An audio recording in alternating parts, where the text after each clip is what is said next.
All this is Dr. Drbeen Syed, and with us, actually, there's a lot of echo. Dr. Paul, if you can just mute your mic for a few seconds. All this is Dr. Drbeen Syed. With us, we have Dr. Paul Marik once more, and I think the audio will be much better than before this time.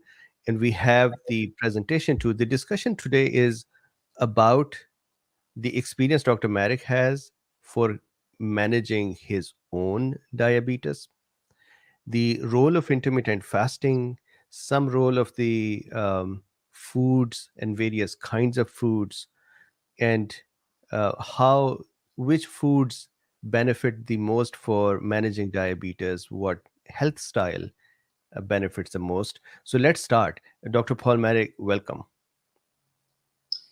Thank you, Dr. Bean. I'm sorry about what happened last Friday. It was somewhat, the noise was out of my control. Anyway, hopefully we'll be good today. So my plan is to go through my slide presentation, should take about 35 minutes. And then after that, we can have a discussion. So really, we're talking about how processed food and prescription drugs will kill you. I'm really going to focus on the food section of this talk. Got it. So important to note, I have no conflict of interest with anyone or anybody. I'm not making any money out of any product, and we're not selling any product.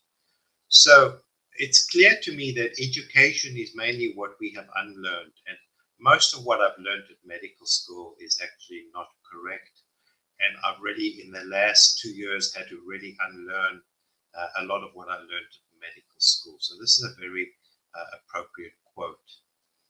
So what is truly astonishing, this is the world sales of prescription drugs. And although the United States makes up 5% of the world population, we consume 50% of the world's prescription drugs. So clearly we are a profoundly over-medicated country.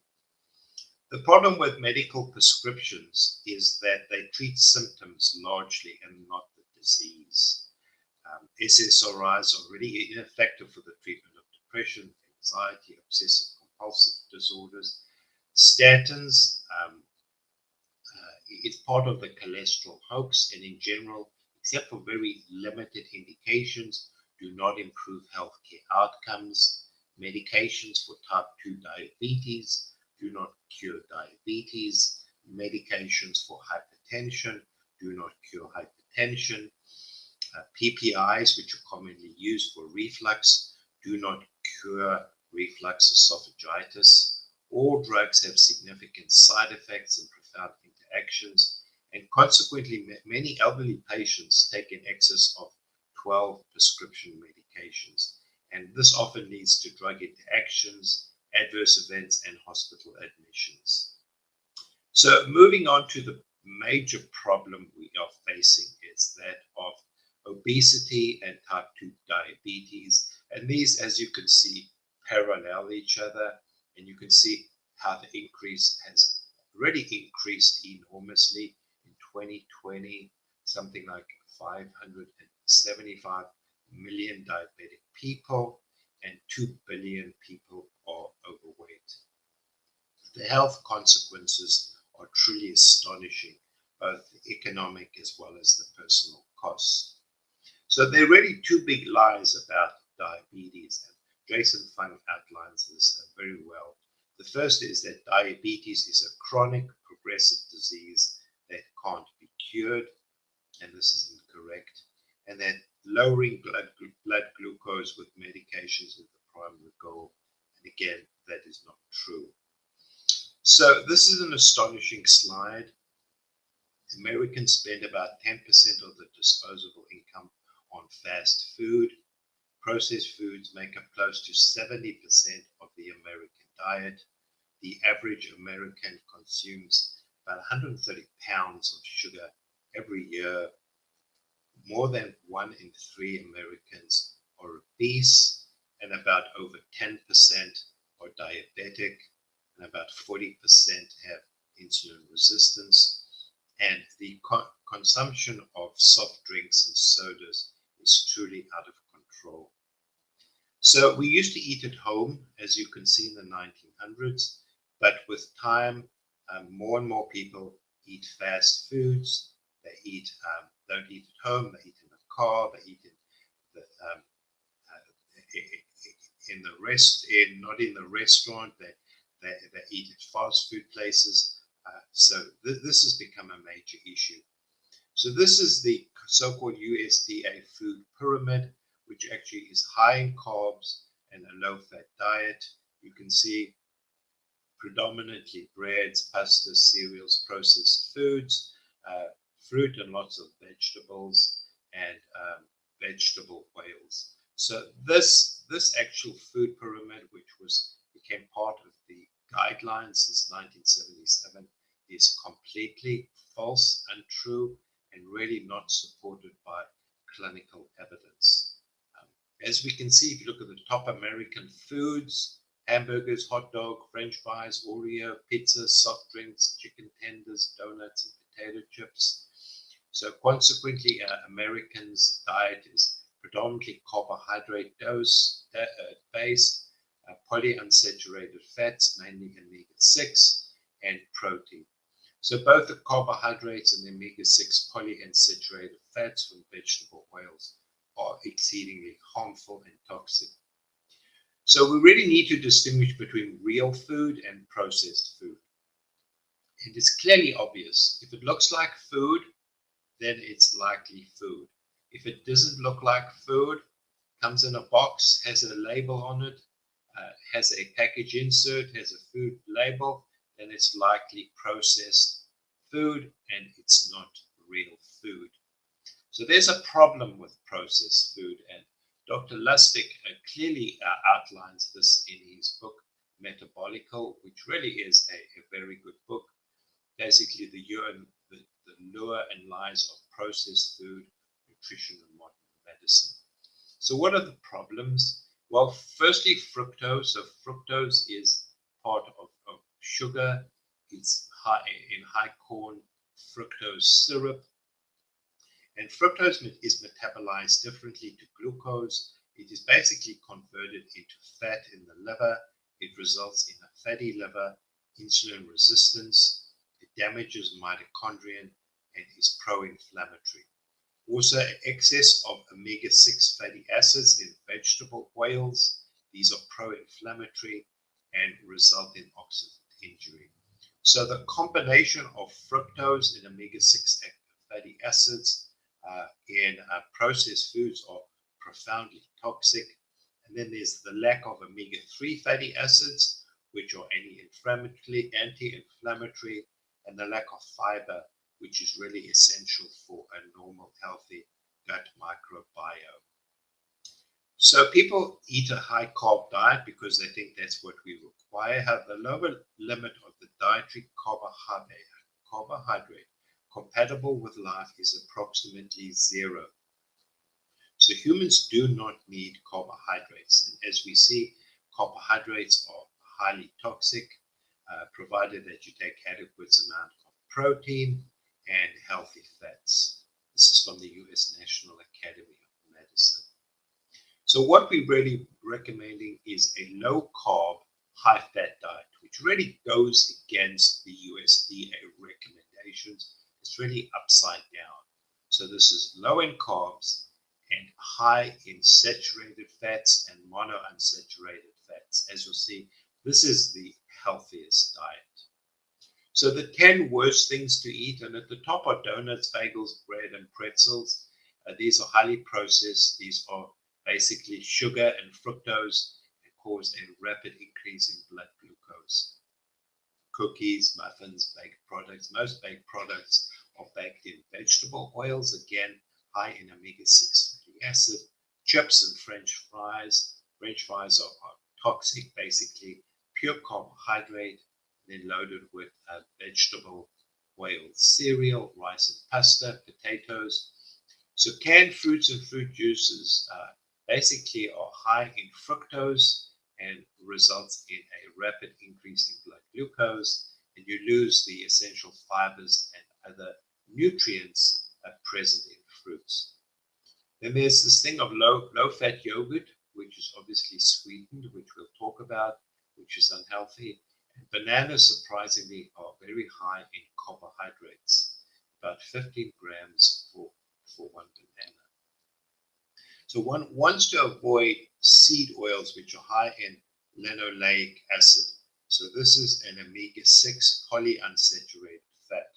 So the seed oils are soybean, corn, cottonseed, sunflower, sesame, grapeseed, safflower, and rice bran oil. So these are fats high in polyunsaturated fatty acids. And the problem is they're pro-inflammatory and they cause oxidant injury and appear to play an important role in liver damage and in causing malignancy.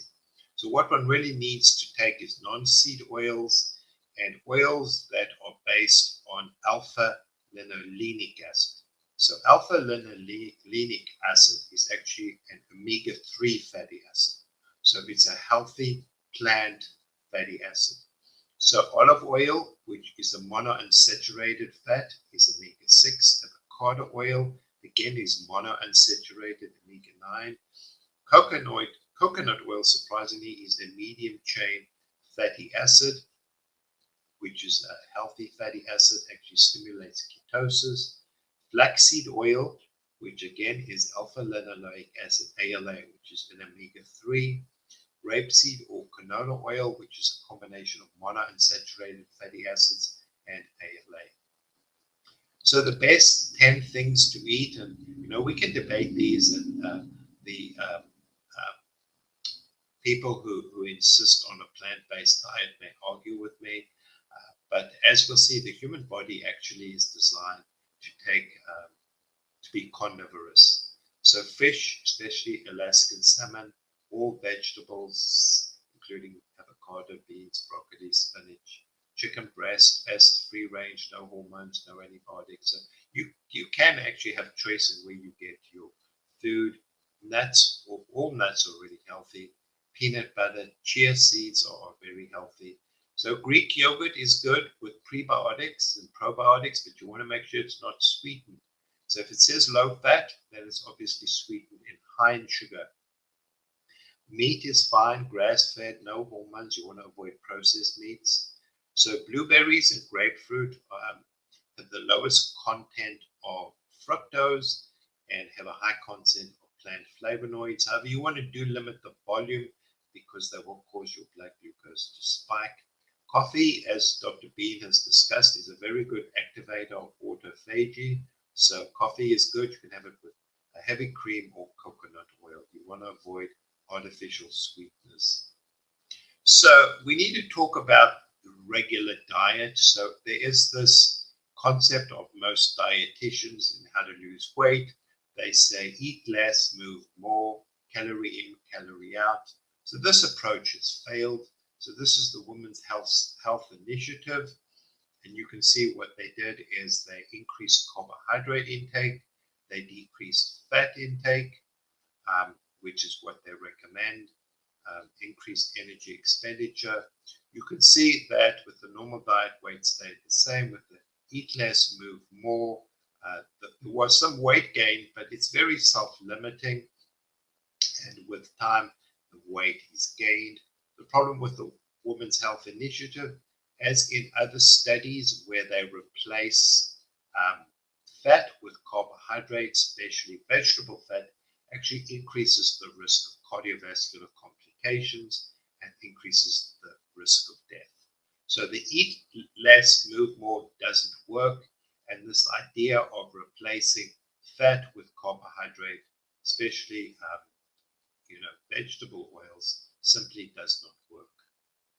So eat less, move more does not work. Most of such diets have a 99% failure rate with regression towards the mean in 6 to 12 months. So if you want to lose weight and get healthy, you actually have to do a lifestyle change and not a diet, and we'll see what that entails. So basically what we're going to be talking about is intermittent fasting. And this is a lifestyle change. It's probably the most effective way of both losing weight, treating obesity, treating diabetes, treating insulin resistance, preventing cancer, preventing dementia. So I would strongly recommend this book, The Complete Guide to Fasting by Jason Fung. It is an outstanding book. He goes through basically what I'm talking about, how to do intermittent fasting, and the toxicity of the normal human diet. So it's really simple. Fasting, the other is time-restricted eating, is simply the most efficient and effective way to lower insulin levels. It is very important. The most effective and efficient way to lower insulin levels, decrease insulin resistance, decrease diabetes, decrease and enhance weight loss. So this is just a graph looking at insulin levels on a standard diet, a low carb diet, which we recommend, and with fasting. So you can see fasting is the single most important mechanism of decreasing insulin levels, breaking this vicious cycle of insulin resistance. Because what happens as you eat more carbs, you get more insulin release. The more insulin you release causes more insulin resistance. The insulin resistance stimulates your appetite, makes you crave carbs, you eat more carbs. So you need to break this cycle of high insulin, which actually causes the insulin resistance. The cells become overloaded with glucose. They don't respond to insulin. And this is really what underlies type 2 diabetes and obesity and insulin resistance. It's important to know we're talking about type 2 diabetes. Type 1 diabetes is a different disease in which the pancreas fails to make insulin. So it's a very different medical condition. So in terms of intermittent fasting or time-related eating, it's very simple. During fasting, no eating. You just don't eat. You only take water, tea, coffee, and if you like, bone broth. No food, no sugar, no honey, no fructose or artificial sweeteners. So it seems like a monumental task, but is actually, as we'll see, quite simple. So the benefits of intermittent fasting are truly astonishing. As Dr. Bean has spoken about time and time again, we've spoken about autophagy or autophagy. Intermittent fasting is the most effective way of stimulating autophagy. It burns fat and you lose weight. Most importantly, it decreases insulin levels, it balances sugars, so it's very important for insulin resistance and type 2 diabetes. It reduces inflammation, which is really important in patients with chronic inflammatory disease. Most notably, as we'll come to, it increases growth hormone. So growth hormone decreases with aging. Growth hormone is really important in maintaining muscle mass. And with almost all other forms of dieting, when you decrease caloric intake, we go on a low caloric diet, you actually decrease growth hormone. It has anti-aging effects and enhances the immune system. So the benefits of intermittent fasting, as you can see, go far beyond those of stimulating autophagy, breaking down fat and losing weight. So again, in summary, these are the benefits of intermittent fasting, which you do not see with other kinds of diets. And as I said, this is a lifestyle change. This is not a diet. So improve mental clarity, you reduce weight and body fat, you lower blood glucose levels, you improve insulin sensitivity, very important. You increase growth hormones that maintains lean body mass, and also very important, it maintains basal metabolic rate. So we saw what happened with the big losers. What happens is when they go on these massive increased exercise, no decreased caloric intake, they reduce their basal metabolic rate, which becomes self-defeating. Once they stop, they put the weight back again. It increases your energy level, improves fat burning. It actually lowers blood cholesterol in a healthy way. It prevents Alzheimer's disease. It extends life. It reverses aging, and it decreases inflammation. It's truly astonishing that a simple procedure such as intermittent fasting can achieve all of these things. And obviously, there's no medication or other intervention which comes close. So the advantages of intermittent fasting as opposed to any other kind of diet, it's simple, it's free, it's convenient, it still allows you to enjoy lifestyle pleasure so you can cheat now and then. It's powerful, and most importantly, it's very flexible so you can adapt it to your lifestyle, to your family situation, and you can mix and match to suit your needs and change what you do. And it works with any so-called diet.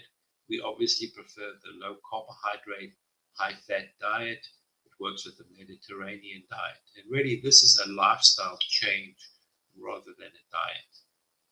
And it's also very important to adopt healthy eating habits. Very important, because most Americans don't do this. You should only eat at the table, no eating at the computer, no eating in the car, no eating on the couch. You can see this guy sitting on the couch doing all the bad things, eating carbohydrates, chips, and diet soda.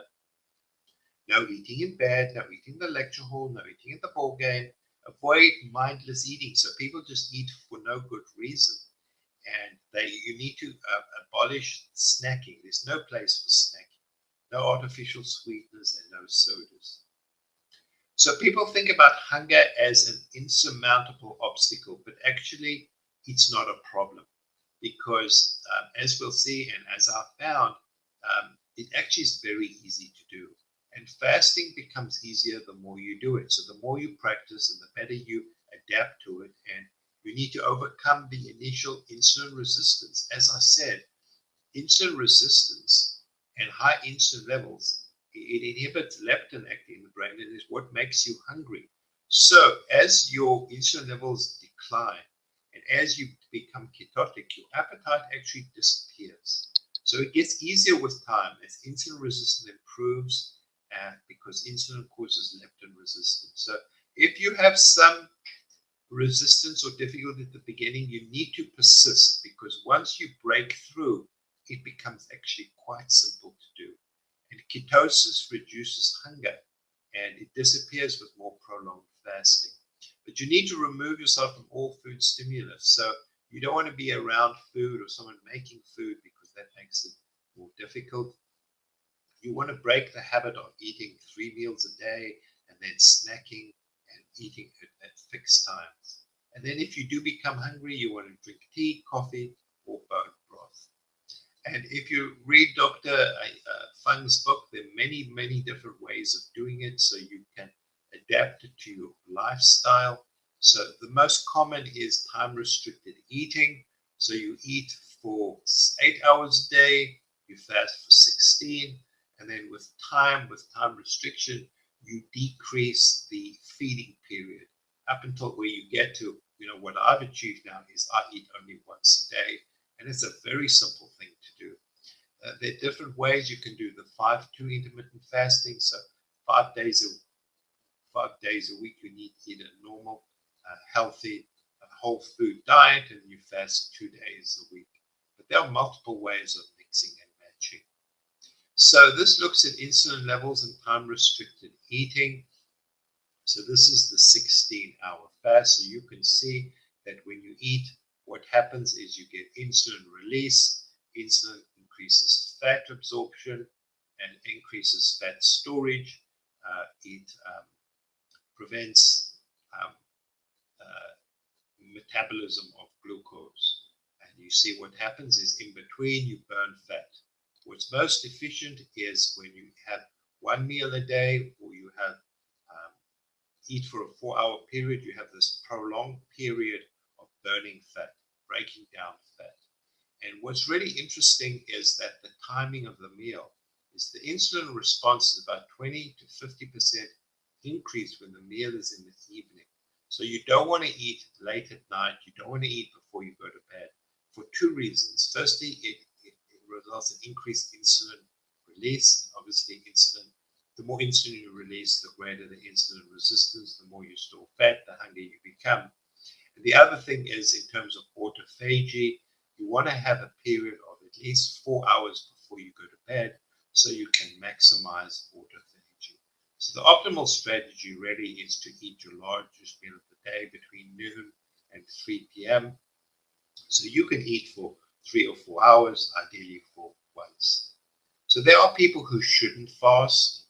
So people who shouldn't fast are people who are malnourished or underweight. So if you're malnourished or underweight, you don't want to fast. What you want to do is have a diet based on true food, real food, um, which is high in saturated fat, less in carbohydrates, but you don't want to fast. Those with anorexia nervosa, children less than 80 years of age who are obviously still growing, pregnant women, and breastfeeding women.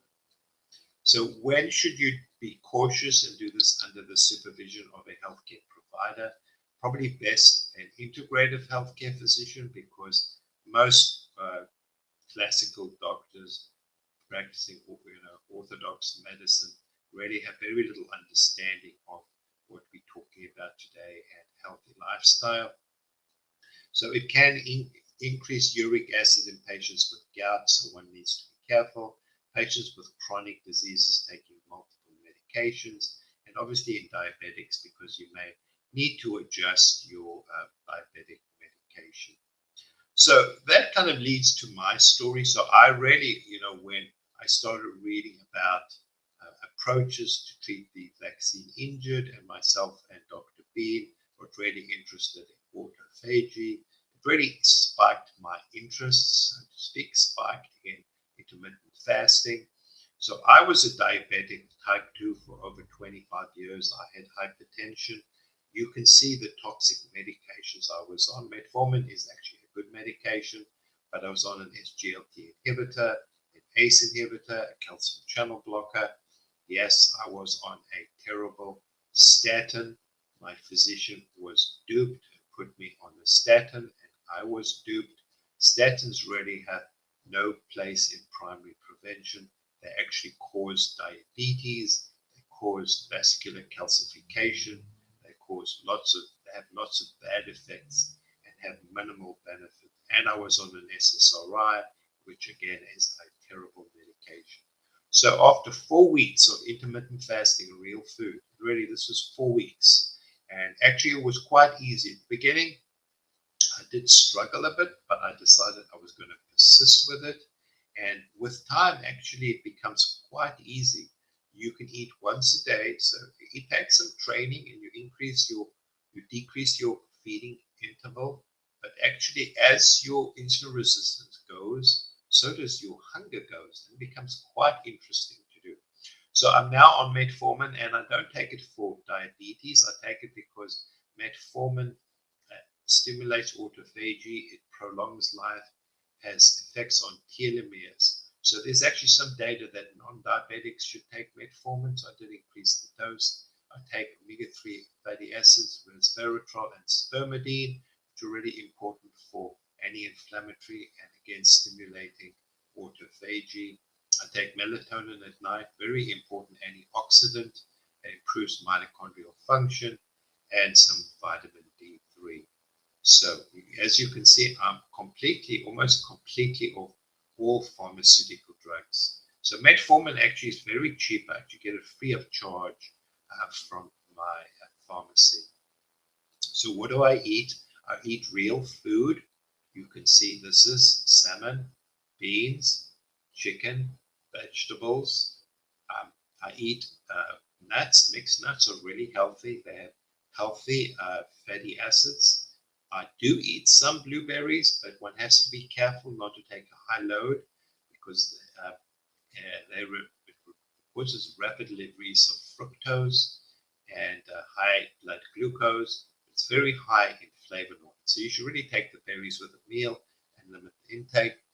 I also do take a Greek yogurt, but as you'll see, this is no sugar added. So if it says low fat, which is a fraud, it means it has lots of sugar and lots of carbohydrates. This is pre and probiotics. So if you need to, I take this now and then. I think it's reasonably healthy, but very important that you take a product which has no added sugar. As I said, sugar and carbohydrates have no particular benefit. And indeed, you need to drink water. You want to start the day with a glass of water. and drink during the course of the day.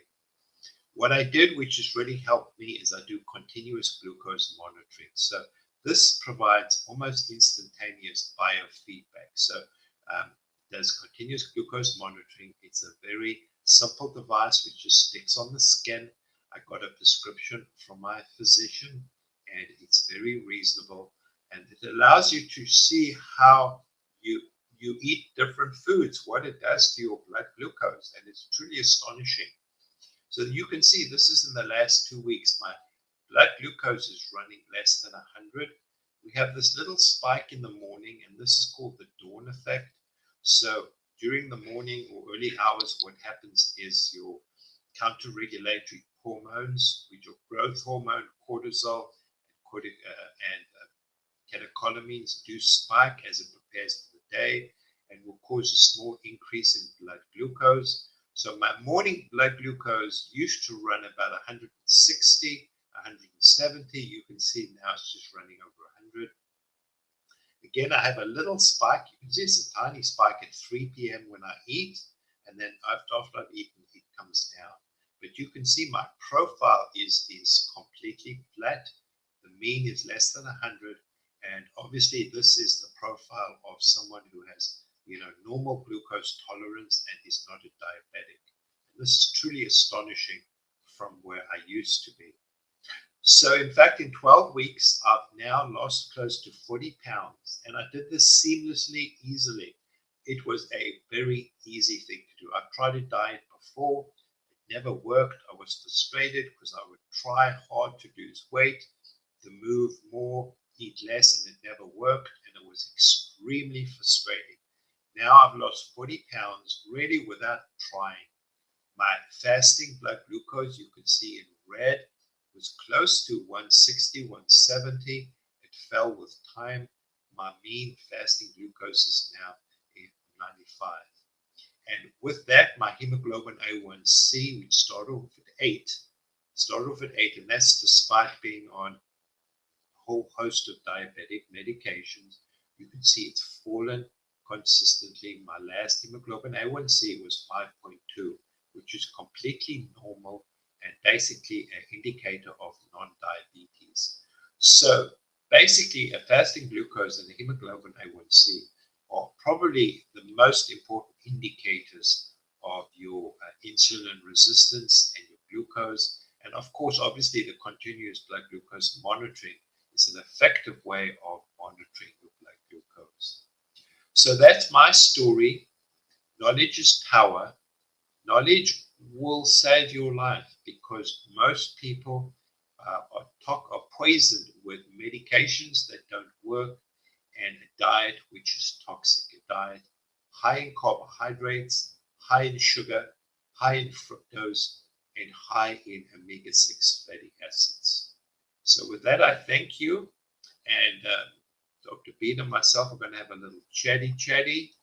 And anyone have some questions, I would be happy to answer. Excellent. So thank you so much. I hope that you have stopped the presentation and you can see us both on the screen now. Um, so once again, thank you very much for the. Yeah, I see you, Dr. Drbeen. You're very handsome as usual. That's And why it seems, I was baiting you to say that. So excellent. and it seems like we're wearing matching shirts Yes, and we we are. have similar glasses. And maybe with my diet, I'll start looking like you, youthful like you. People have been saying that you are looking younger nowadays. So you are reversing your age as well. So I wanted to ask you this about the age too. This intermittent fasting and autophagy, do they have an effect? Have you read that yet about the aging process? Does it stall it, reverse it, doesn't do anything? What's your opinion? Yeah, so it does slow aging definitely by multiple mechanisms. So autophagy is very effective as an anti-aging mechanism. Resveratrol, which activates SIRT1, is very effective. Um, so these are very effective mechanisms to reverse aging. So it's both a combination of intermittent fasting, ketosis, resveratrol, basically through autophagy, through effect on telomere, through effect of cycling bad proteins, And obviously, what's really important is it limits and prevents dementia and Alzheimer's disease. The question really is it ever too late? And so obviously, the earlier you do it, the better. But, obviously, I'm over 100. So it's never too late. And particularly if people have early Alzheimer's disease or early dementia, this is a very effective intervention which can potentially slow the progression or reverse the dementia. So it's a very important health intervention. Got it. Thank you very much for that. So I have one more question. As you talked about your own diabetes, um, if you are okay to discuss it, how bad was it before that this intermittent fasting or this lifestyle brought it to this almost normal state or normal state? Yeah. So, I mean, I was a diabetic. Unfortunately, I was also a sugar addict. I was addicted to sugar and addicted to carbohydrate. I have to admit it. I was a food addict. And it's because I was insulin resistant. It's truly astonishing concept that maybe I didn't appreciate, I'm sure doctors don't appreciate, is that diabetes and insulin resistance causes people to be food addicts. And although I tried, when I came home, I would snack all the time, and it's the worst possible thing that a diabetic or someone who's insulin resistant can do. So obviously, I was unhealthy. Although I tried the best, I went to the gym and I tried to eat healthy. It just didn't work. And truly, that's why this intermittent fasting is revolutionary. It truly is an astonishing way to take control of your health. And it sounds like it would be a difficult thing to do because you think you'd be hungry. So at the beginning, there's a little bit of hunger pains, but you know what? You've got to break through it. And once you break through it, it's absolutely simple thing to do. So for example, now I have not eaten since 3 o'clock yesterday. Apart from drinking fluid and having coffee, I haven't had a single thing to eat. And I'm telling you, I'm not hungry at all. So it is a way of metabolically programming the body because we were hunters and gatherers. That's how we evolved. We didn't evolve with a supermarket around the corner where we eat all the time. And that's how we actually, evolved, is we were hunters and gatherers. We would eat once or twice a day. We would eat a diet which was mainly animal protein and, vegetables and nuts. And that's how we evolved. And Got it. So then I have another question.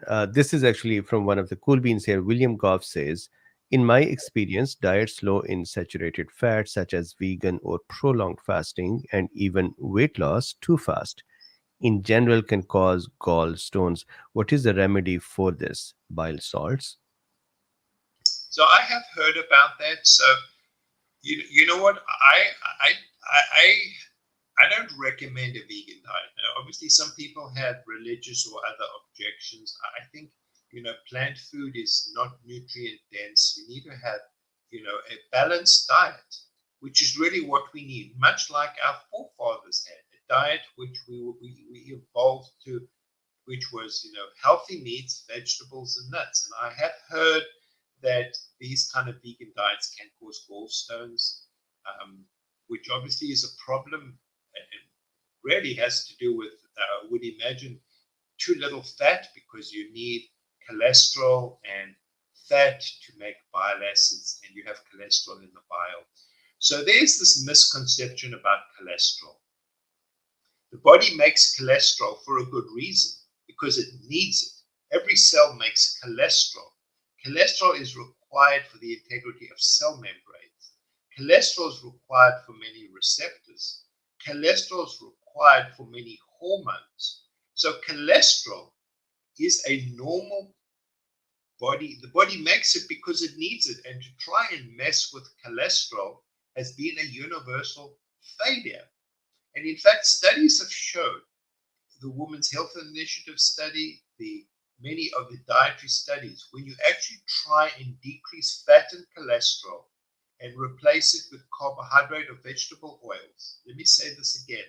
When you decrease healthy saturated fats and you decrease cholesterol, and you change it to carbohydrates and omega-6 fatty acids, you increase the risk of dying, you increase the risk of cardiovascular disease. So what's really interesting is there was the Framingham diet study done in between 1966 and 1970, and that's what they really did. They wanted to see what would happen if you replace cholesterol with a low-fat diet and low cholesterol. And you know what happened? The cholesterol stayed exactly the same, because the body makes cholesterol because it needs it, but the risk of death and cardiovascular disease went up. And you know what also happened? Because of conflicts of interest, the study was never published. The study, this Framingham diet study, was never published because the vested interests and conflict of interest did not want people to know this, because obviously it goes against the fat myth, the saturated fat myth, and it goes against this false cholesterol lipid hypothesis. Thank you. And this is a very interesting question. Uh, Radmila says, since you are diabetic, I think, should we say you were, did you suffer from too low sugar from fasting? So that's a really interesting question. So obviously the problem with diabetes is you have high blood glucose. And it does take time for you to develop metabolic balance too. And I don't think I'm there yet. I think I'm still maybe 3/4 of the way in order to normalize my diabetes. So actually, I've had and I know this because I monitor my glucose now. So I've had 2 or 3 episodes where my glucose drops into the high 50s, which for a diabetic is quite low. And it seems to be improving. So it's happened 3 or 4 times, but I was completely asymptomatic. So I would, if you become hypoglycemic, it interferes with your thought process. So I was asymptomatic, but I actually was a little bit perturbed or scared. So what I did is I took blueberries, and faithfully the blueberries increased my blood glucose. That happened more to 3 or 4 or 5 weeks ago. It seems now my blood glucose runs 100. Doesn't matter what I do. So I think that my body has normalized. I've developed normal insulin function, so that my sugar goes up, I increase insulin. When my sugar goes down, I switch it off. So I think I'm metabolically approaching normality now. But it is a good question, particularly because I was so insulin resistant with such high insulin levels that I think that at the beginning, I had these episodes of somewhat lowish blood glucose. That's why it's always useful, particularly if you are diabetic, to check your blood glucose at least 4 times a day. But I would recommend, if you're a diabetic and you're doing intermittent fasting, to use a continuous glucose monitor. It's a very simple device. It's not expensive, and it allows you to really metabolically monitor what you're doing. So that is a good question. Excellent. So thank you very much. One more question. It's actually interesting. I have not read this book. Nuts and Bolts says, has Dr. Marik read Dr. Stephen Davis's classic book, Nutritional Medicine, about foods, vitamins, and minerals?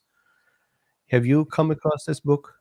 No, I haven't. There are already a host of really good books on, nutrition from our perspective. Tim Noakes has written an outstanding book on, on low carb, high fat diet. Jason Fung's book is outstanding.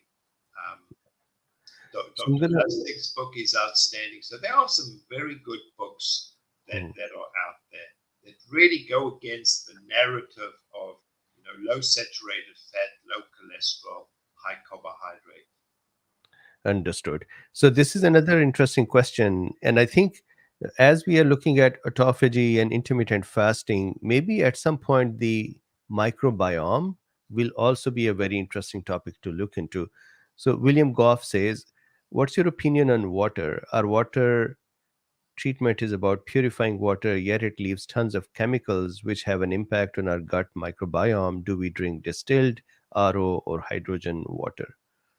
Yeah, so that's a good question. Unfortunately, part of modern life is we exposed to toxins in the air we breathe, the water we drink, the food we have. So, to some degree, it's an inevitable thing that you just exposed to. So, I think autophagy, is a really good way of detoxifying the body. You can add heat therapy or infrared therapy, which Dr. Bean has spoken about. So, I would recommend using filtered water. There are these, you can either put it on your tap or you can actually get a jug which filters out the water. It's a really good point, which removes many of these minerals and elements and heavy metals. Got it. So it is a good point just because, and I think it varies from, city to city, but I think using filtered water does make sense. Got it. Thank you very much. Couple of more questions. Lori says, would intermittent fasting help in the production of T cells as well? Yes, very good question, which has good insight. And as Dr.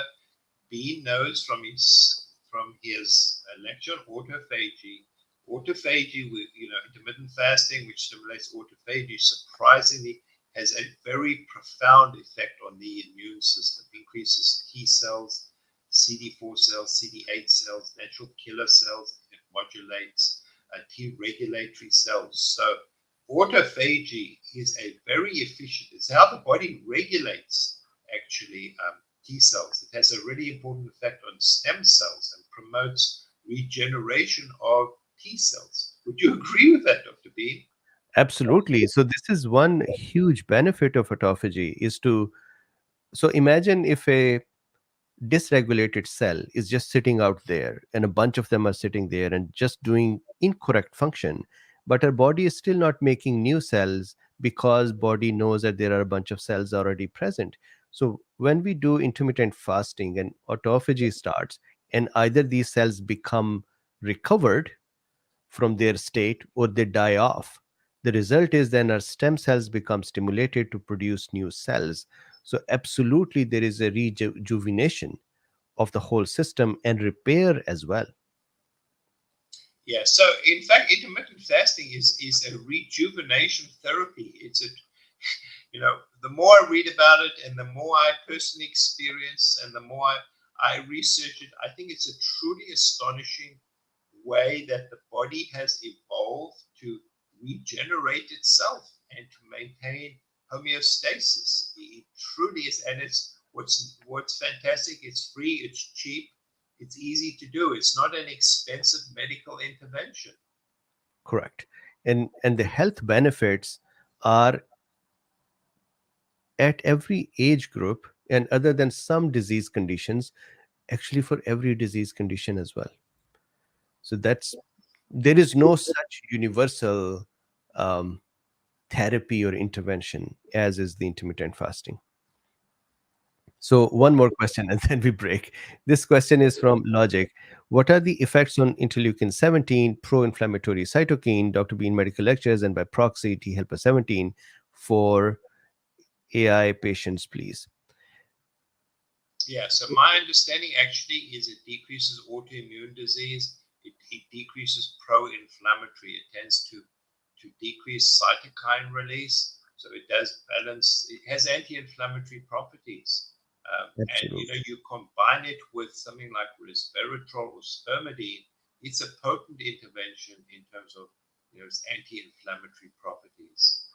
You've spoken about this, Dr. Bean. Would you Yes, agree? absolutely. Absolutely.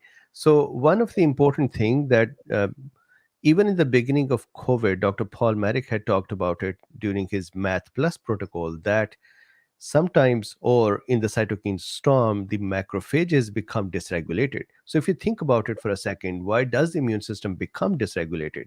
Because there is some offending agent somewhere that is just continually bothering the cells, and they are just trying to get rid of it by really doing what they can do.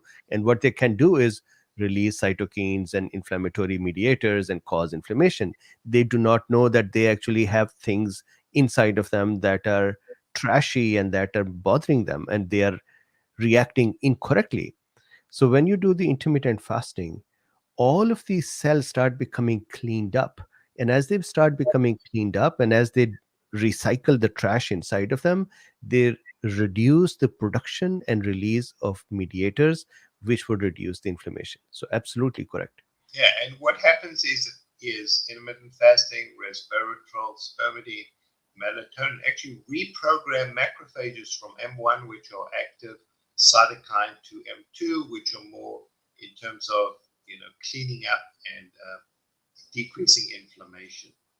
Yes. So, with this, we are almost at an hour. Dr. Marik, thank you so much. It's always great to have you. We may have to do something about your mic, but the content, the insights, and then your own situation with the type 2 diabetes and here, these are priceless. Thank you very much for sharing them. Well, thank you, and thanks for coming along with me on this journey. Um, Hopefully, I'll just talk louder next time. I'm not sure that we had a mic issue, but if we did, I'm sorry. Hopefully, it was clearish what I said. But thank you for being on It this was journey with. much better before than before. Yeah, So thank you very much. and thank you for going on this journey with me, because I think people, we learn together and we move forward together. And Yes. you've been an enormous inspiration. It's my pleasure and it's my honor. So, Cool Beans, thank you very much for joining us on a Sunday. Dr. Marik, thank you very much for joining us. Thank you very much for your insights, and thank you very much for your valuable work. And thanks all. And I'll see you tomorrow. I was going to say I'll see you on Monday, but Monday is tomorrow. I'll see you tomorrow. Bye bye for now.